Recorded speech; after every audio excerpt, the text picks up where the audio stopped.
Well, here we are again. A couple of my buddies, they really liked the story of Joe, but they were asking me what happened next.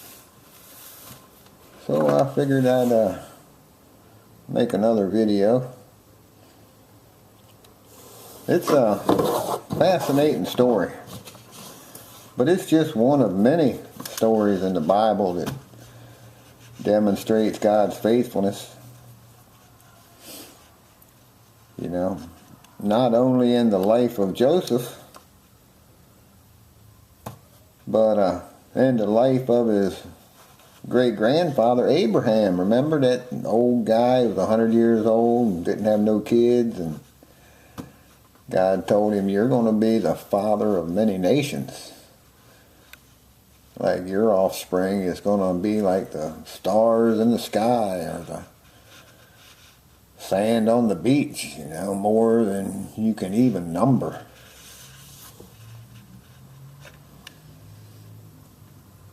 And the whole world is going to be blessed by them.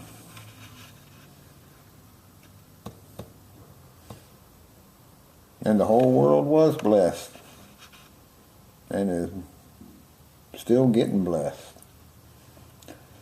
Well, anyway, we'll jump back in the book. In Genesis 46, we pick it up. So Israel, that's Jacob, set out with all that was his. And when he reached Beersheba, he offered sacrifices to the God of his father Isaac. And God spoke to Israel in a vision that night and said, "Jacob, Jacob." "Here I am," he replied. "I am God, the God of your father," he said.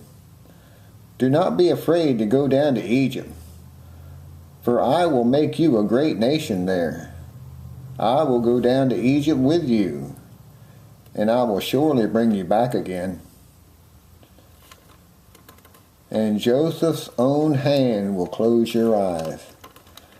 Now by now, Jacob was an old man, you know. He didn't have long left, and he thought his son was dead, you know, and then he found out that he wasn't, and they were going down to Egypt to get some food because the famine reached all the way to the land of Canaan. Nobody could eat. Egypt was the only place that had food. Evidently, the famine covered the whole world. And it was only because of Joseph's gift from God to interpret dreams that Egypt had any food that anybody could eat. So right there was God fulfilling his promise to his great-granddaddy that his seed would bless the whole world.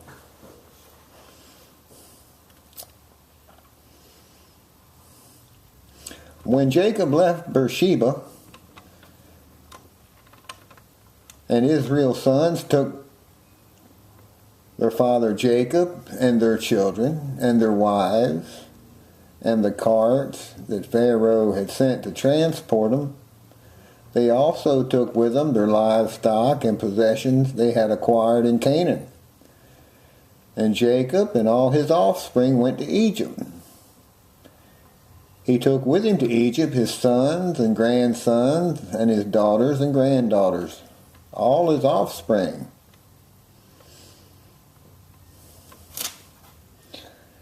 And then there's a list of all of his children and grandchildren. And at the end of it, it says, all those who went to Egypt with Jacob those who were his direct descendants, not counting his sons' wives, numbered 66 persons. With the 2 sons who had been born to Joseph in Egypt, the members of Jacob's family which went to Egypt were 70 in all. Now at that time, the Jews were just a family. It was just Jacob's family. So 70 of his family went to Egypt, and that's what became what we know as the Jews. And they were there for a long time.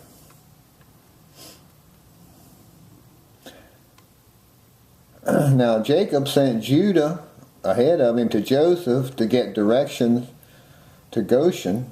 When they arrived in the region of Goshen, Joseph had his chariot made ready and went to Goshen to meet his father Israel. As soon as Joseph appeared before him, he threw his arms around his father and wept for a long time. Israel said to Joseph, "Now I am ready to die, since I have seen you for myself, and you are still alive." Then Joseph said to his brothers and to his father's household, "I will go up and speak to Pharaoh, and will say to him, my brothers and my father's household, who were living in the land of Canaan, have come to me. The men are shepherds. They tend livestock, and they have brought along their flocks and herds and everything they own. When Pharaoh calls you in and asks you, what is your occupation, you should answer, your servants have tended livestock from our boyhood on, just as their fathers did. Then you will be allowed to settle in the region of Goshen. For all shepherds are detestable to the Egyptians." Joseph went and told Pharaoh, "My father and brothers and their flocks and herds and everything they own have come from the land of Canaan and are now in Goshen." He chose 5 of his brothers and presented them before Pharaoh. Pharaoh asked the brothers, "What is your occupation?" "Your servants are shepherds," they replied. Pharaoh, just as their fathers were. They also said to him, "We have come to live here a while because the famine is severe in Canaan, and your servants' flocks have no pasture. So now please let your servants settle in Goshen." And Pharaoh said to Joseph, "Your father and your brothers have come to you, and the land of Egypt is before you. Settle your father and your brothers in the best part of the land. Let them live in Goshen. And if you know of any among them with special ability, put them in charge of my own livestock." Then Joseph brought his father Jacob and presented him before Pharaoh. After Jacob blessed Pharaoh, Pharaoh asked him, "How old are you?" And Jacob said to Pharaoh, "The years of my pilgrimage are 130. My years have been few and difficult, and they do not equal the years of the pilgrimage of my fathers." Then Jacob blessed Pharaoh and went out from his presence. So Joseph settled his father and his brothers in Egypt, and gave them property in the best part of the land, the district of Camessus, as Pharaoh directed. Joseph also provided his father and his brothers and all his father's household with food according to the number of their children. And there was no food, however, in the whole region, because the famine was severe. Both Egypt and Canaan wasted away because of the famine. Joseph collected all the money that was to be found in Egypt and Canaan in payment for the grain they were buying, and he brought it to Pharaoh's palace. When the money of the people of Egypt and Canaan was gone, all Egypt came to Joseph and said, "Give us food. Why should we die before your eyes? Our money is used up." "Then bring your livestock," said Joseph. "I will sell you food in exchange for your livestock, since your money is gone." So they brought their livestock to Joseph, and he gave them food in exchange for their horses, their sheep and goats, their cattle and donkeys. And he brought them through that year with food in exchange for their livestock. When that year was over, they came in the following year and said, "We cannot hide from our Lord the fact that since our money is gone and our livestock belongs to you, there is nothing left for our Lord except our bodies and our land. Why should we perish before your eyes? We and our land as well. Buy us and our land in exchange for food, and we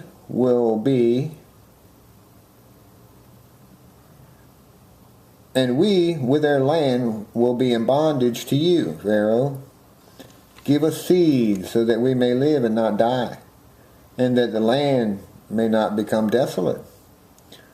So Joseph bought all the land in Egypt for Pharaoh. The Egyptians, one and all, sold their fields because the famine was too severe for them. The land became Pharaoh's, and Joseph reduced the people to servitude from one end of Egypt to the other. In other words, people were so hungry they had already sold everything they owned just to eat and stay alive, until it come right down to they had nothing left but their bodies and their land. So they sold their land and basically became slaves just to stay alive. Joseph said to the people, "Now that I have bought you and your land today for Pharaoh, here is seed, so that you can plant in the ground. But when the crop comes in, give 1/5 of it to Pharaoh. The other 4/5 you may keep as seed for the fields and food for yourselves and your households and your children." "You have saved our lives," they said. "May we find favor in the eyes of our Lord, and we will be in bondage to the Pharaoh." So Joseph established it as a law concerning land in Egypt, still in force today, that 1/5 of the produce belongs to Pharaoh. It was only the land of the priests that did not become Pharaoh's. Now the Israelites settled in Egypt in the region of Goshen. They acquired property there and were fruitful and increased greatly in number. Jacob lived in Egypt 17 years, and the years of his life were 147. When the time drew near for him to die, he called for his son Joseph and said to him, "If I have found favor in your eyes, put your hand under my thigh and promise that you will show me kindness and faithfulness. Do not bury me in Egypt, but when I rest with my fathers, carry me out of Egypt and bury me where they are buried." "I will do as you say," he said. "Swear to me," he said. Then Joseph swore to him, and Israel worshipped as he leaned on the top of his staff. Sometime later, Joseph was told, "Your father is ill." So he took his 2 sons, Manasseh and Ephraim, along with him. When Jacob was told, "Your son Joseph has come to you," Israel rallied his strength and sat up in the bed. And he said to Joseph, God Almighty appeared to me at Luz in the land of Canaan, and there he blessed me and said to me, I am going to make you fruitful, and I will increase your numbers. I will make you a community of people, and I will give you this land as an everlasting possession to your descendants after you. Now then, your 2 sons, born to you in Egypt, before I come to you, here will be reckoned as mine. Ephraim and Manasseh will be mine, just as Reuben and Simeon are mine. Any children born to you after them will be yours. In the territory they inherit, they will be reckoned under the names of their brothers. As I was returning from Padan to my sorrow, Rachel died in the land of Canaan while we were still on the way. He's talking about his wife, Joseph's mom. A little distance from Ephraim, so I buried her there beside the road to Ephraim, that is Bethlehem. Then Israel saw the sons of Joseph. He asked, Who are these? They are the sons God has given me here, Joseph said to his father. Then Israel said, Bring them to me, so that I may bless them. Now Israel's eyes were failing because of old age, and he could hardly see. So Joseph brought his sons close to him, and his father kissed them and embraced them. Israel said to Joseph, I never expected to see your face again, and now God has allowed me to see your children too. Then Joseph removed them from Israel's knees and bowed down with his face to the ground. And Joseph took both of them, Ephraim on his right toward Israel's left hand, and Manasseh on his left toward Israel's right hand, and brought them close to him. But Israel reached out his right hand and put it on Ephraim's head.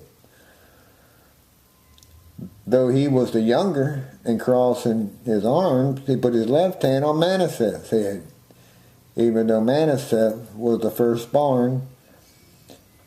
And he blessed Joseph and said, May the God before whom my fathers, Abraham and Isaac, walked, the God who has been my shepherd all my life to this day, the angel who has delivered me from all harm, may he bless these boys. May they be called by my name and the names of my fathers, Abraham and Isaac, and may they increase greatly upon the earth.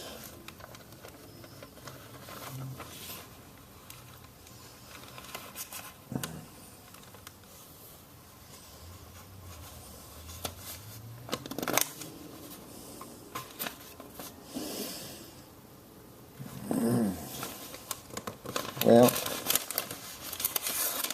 the old man got to not only see his son Joseph, who he thought was dead, he even got to see Joseph's boys. So he died a happy old man. So Jacob's sons did as he had commanded them. They carried him to the land of Canaan and buried him in the cave in the field of Machpelah near Mamre, which Abraham had bought as a burial place from Ephraim the Hittite, along with the field. After burying his father, Joseph returned to Egypt together with his brothers and all the others who had gone with him to bury his father.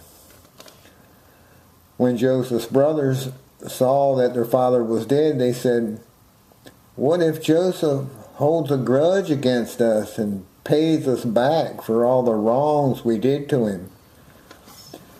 Remember, when we started out, the whole reason Joseph ended up in Egypt was because his brothers hated him and put him in a hole and sold him to some merchants that hauled him off to Egypt and sold him into slavery all those years ago. Now they're worried that being the old man's dead, that Joseph's going to want to get even with him.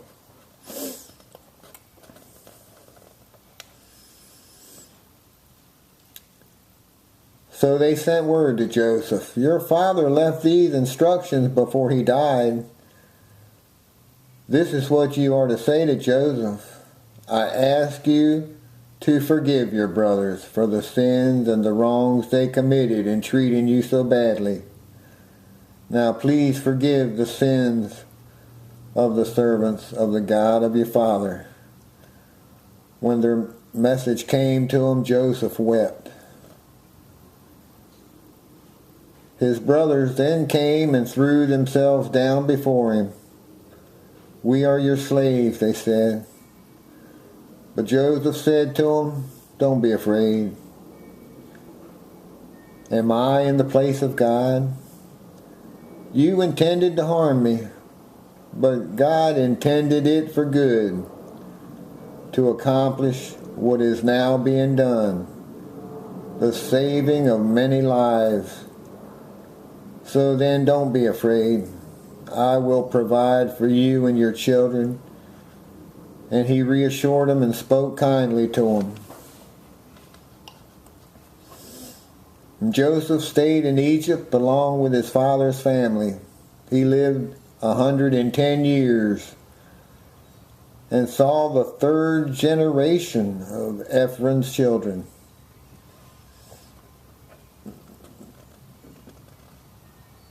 Also the children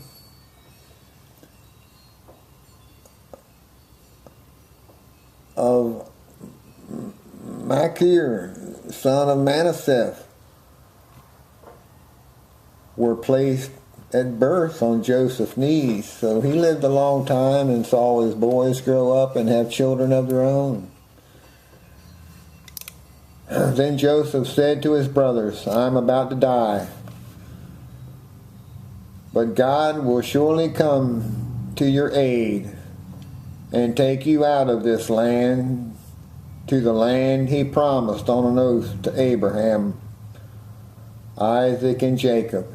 And Joseph made the sons of Israel swear an oath and said, "God will surely come to your aid, and then you must carry my bones up from this place." So Joseph died at the age of 110. And after they embalmed him, he was placed in a coffin in Egypt. Well, anyway, the Jews were in Egypt for a long time, and they prospered. They done real good up until, let's see here.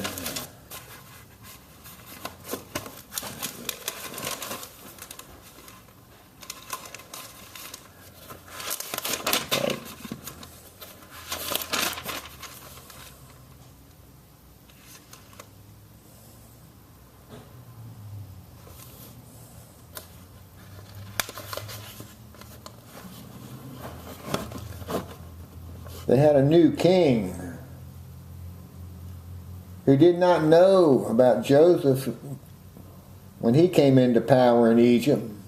"Look," he said to his people, "the Israelites have become too numerous for us. Come, we must deal shrewdly with them, or they will become even more numerous. And if war breaks out, we'll join our enemies fighting against us and leave the country." So they put slave masters over them to oppress them with forced labor. And they built Pithom and Ramesses as store cities for Pharaoh. In other words, this new king made the Israelites slaves. And they built those two cities.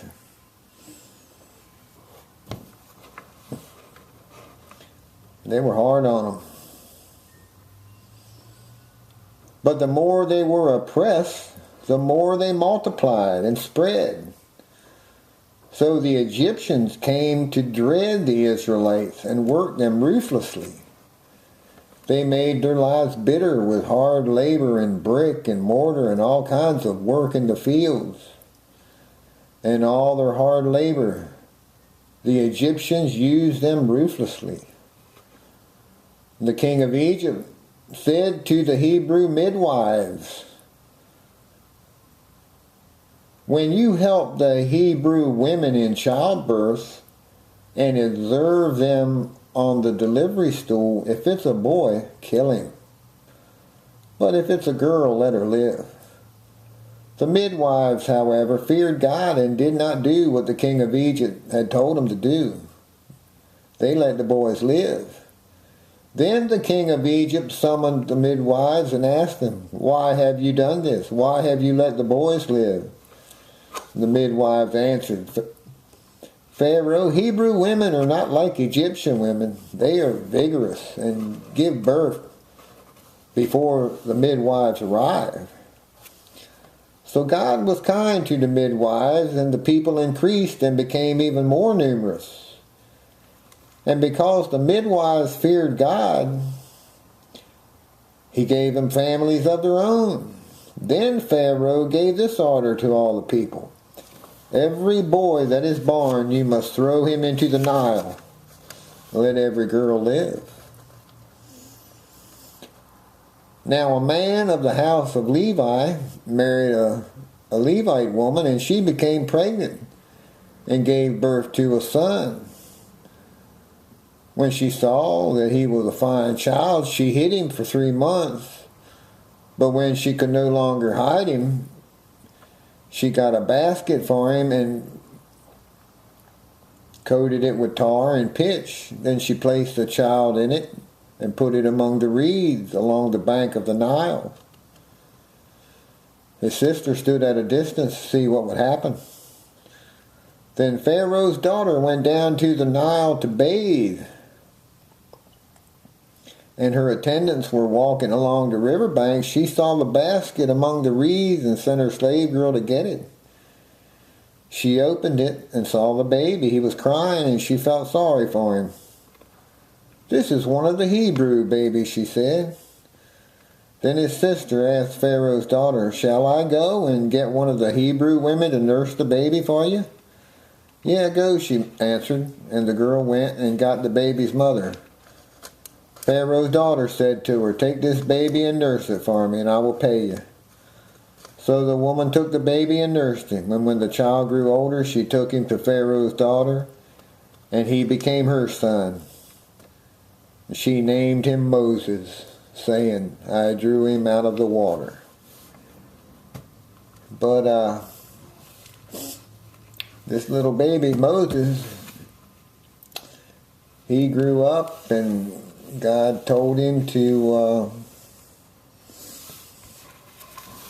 tell Pharaoh to let the Jews go. Well, y'all know that story. But you can see all through it, since Abraham clean up to Moses, how God was using every one of these different characters to fulfill an original promise that He made to Abraham. And through Abraham's seed, the whole world was blessed. You know, history is full of, things that the Jews have done that have blessed the whole world.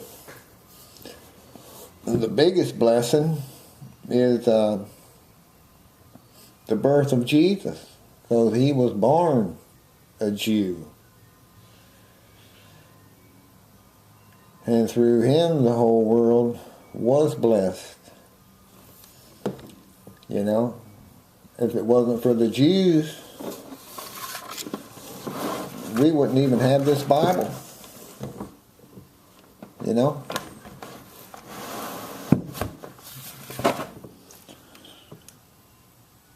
And without the Bible, we would never find our way to God.